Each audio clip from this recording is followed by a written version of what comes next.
The notion of a U.S. war on terrorism is simply a fraud. There is no war on terrorism. The Anglo-Americans are backing terrorists exactly when and where it suits them, from Chechnya to Cuba to other points around the world.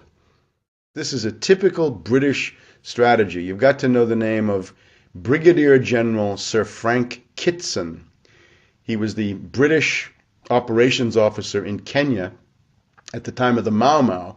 And what Kitson saw, which has been known to commanders for centuries, millennia, if you've got an underground nationalist organization and you want to discredit them, you create your own parallel underground nationalist organization.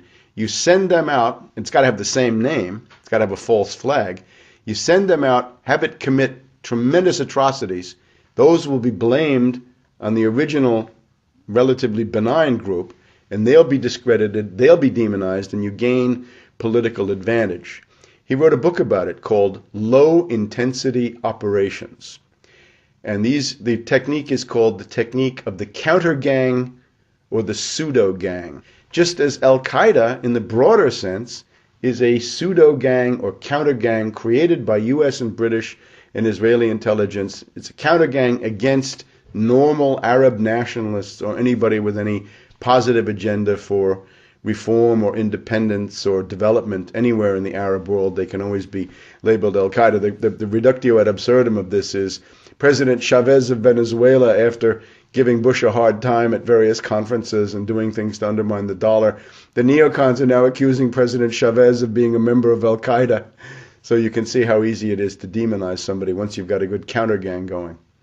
There's an oligarchical consensus in the United States, inspired by the neocons, inspired by Samuel Huntington and the rest of them, which is that without an enemy image, you cannot have an oligarchical society. Ultimately, that's the why, because if you look at this, you say, terrorism, endless war, why, who benefits? Those who benefit are the beneficiaries of the current system, financiers primarily. They feel that without the diversion of a war, they cannot maintain social relations, property relations, in the current form, and this they are determined to do. So they have manufactured, in a complete hysteria, a largely fictitious external enemy. You remember 1984 by George Orwell. Julia at one point says, I don't even think there is a war, it's just a fake to keep people under control. Orwell, I think, had a very good understanding of some of these psychological mechanisms.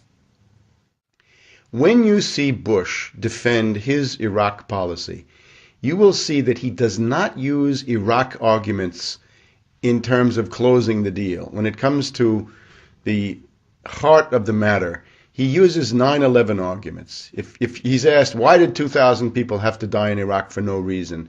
The answer is 9/11, the lessons of 9/11. I know it's hard, but these are the lessons of 9/11. With that kind of demagogy, he's able to keep a hard core of 30 to 35% of the American public.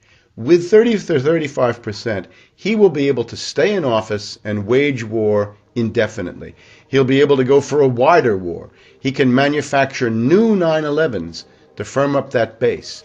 He and Cheney can provoke incidents that will lead to war with Iran, with Syria, with Venezuela, with North Korea. There's no limit to this. It has no bounds. The only way to begin to attrit and to erode and to break up his 30 to 35% base is to begin dismantling the myth of September 11th.